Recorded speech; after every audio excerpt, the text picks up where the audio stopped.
Bhogapuram assign భూముల దందాలో మరో కొత్త కోణం వెలుగు చూసింది. తవ్వే కొద్దీ అక్రమాలు వెలుగు చూస్తున్నాయి.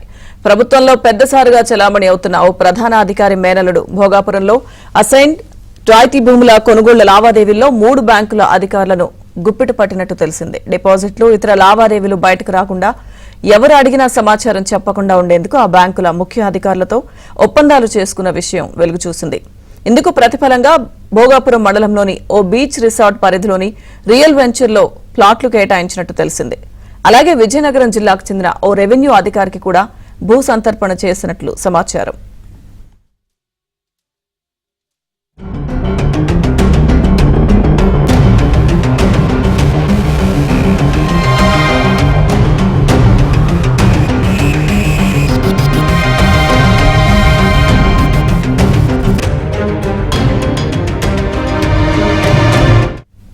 అసైన్ భూముల కొనుగోలు వ్యవహారంలో పెద్దసారు సేవలో ఓ సర్వే ఉన్నతాధికారి తరించిపోయారు. సర్వే విభాగంలోని అధికారులను భోగాపురానికి పంపించి ముందుగానే ఫ్రీహోల్డ్ అయ్యే భూములపై సర్వేలు చేయించారు. ప్రభుత్వ అత్యవసర కార్యక్రమం అని పేరు చెప్పి ఆ భూముల్లో ఆగమేఘాల మీద డ్రోన్ సర్వేలు చేయించినట్లు చెబుతున్నారు. ఆ తర్వాత భూముల కొనుగోలు, రిజిస్ట్రేషన్లు చకచకా జరిగిపోయాయి.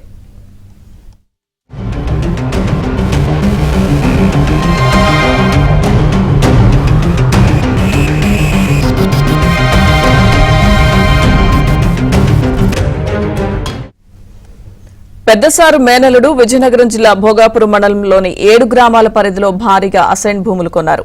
ఈ విషయాన్ని ఇప్పటికే ఏబిఎన్ వెలుగులోకి తీసుకొచ్చింది. కడప జిల్లాకు చెందిన అల్లుడి భూదందాలను ఒక్కొక్కటిగా బయటపెట్టింది. ఆరా తీసే కొద్దీ కొత్త విషయాలు బయటపడుతున్నాయి. భూముల కొనుగోలు సందర్భంగా భారీగా లావాదేవీలు జరిగాయి. బ్యాంకు డిపాజిట్లు చేశారు. భోగాపురంతో పాటు విశాఖలోని 3 బ్యాంకుల నుంచే నగదు బదిలీలు, డిపాజిట్ల కార్యకలాపాలు జరిగాయి. వీటి వివరాలు బ్యాంకు రెగ్యులర్ ఫిజికల్ ఈ ఫైలింగ్ రికార్డులో అందరికీ కనిపించకుండా జాగ్రత్తలు తీసుకున్నారని తెలిసింది. బ్యాంకులో పనిచేసే సీనియర్ ఉద్యోగులు కూడా ఆ డేటాను చూడలేనంతగా గోప్యత పాటించేలా ప్రత్యేక ఏర్పాట్లు చేయించినట్లు తెలిసింది. దీంతో స్వేచ్ఛగా కోట్ల రూపాయల మేర లావాదేవీలు నడిపినట్లు తెలుస్తోంది. ఇందుకు ప్రతిఫలంగా బ్యాంకు అధికారులకు భోగాపురం మండలంలోని పిన్నింటిపాలెం సమీపంలోని ఒక రియల్ వెంచర్లో నివాస స్థలాలు కేటాయించినట్లు విశ్వసనీయంగా తెలిసింది. ఈ వెంచర్ సముద్ర తీరానికి సమీపంలో ఒక ప్రముఖ బీచ్ రిసార్ట్ కు దగ్గరలో ఉంటుంది.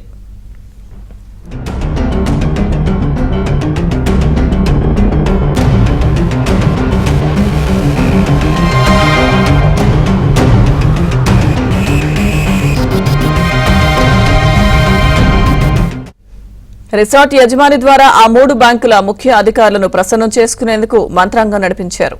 ఆయన కూడా ఎయిర్పోర్ట్ చుట్టూ ఉన్న గ్రామాల పరిధిలో 120 ఎకరాల అసైన్ భూమిని కొన్నారు. ఆ భూములను విజయనగరంలో 2వ స్థానంలో ఉన్న ఓ కీలక అధికారి, మరో రెవెన్యూ అధికారి దగ్గరుండి ఫ్రీహోల్డ్ చేయించారు. ఇక ఆ వెంటనే భూములను నిషేధిత జాబితా 22A నుంచి తొలగించారు. ప్రాజెక్టు రాబోతోందని స్థానికులను భయపెట్టి తన రిసార్ట్ పక్కనే ఉన్న భూములను ఎకరం 16 లక్షల చొప్పున కొనుగోలు చేసినట్లు తెలిసింది. ఇందులో నుంచే ముఖ్య నేత వద్ద పనిచేసిన వసూల్ రాజాకు 18 ఎకరాలు, వైసీపీకే చెందిన నెల్లూరు ముఖ్య నేతకు 25 ఎకరాలు రాసిచ్చినట్లుగా చెబుతున్నారు.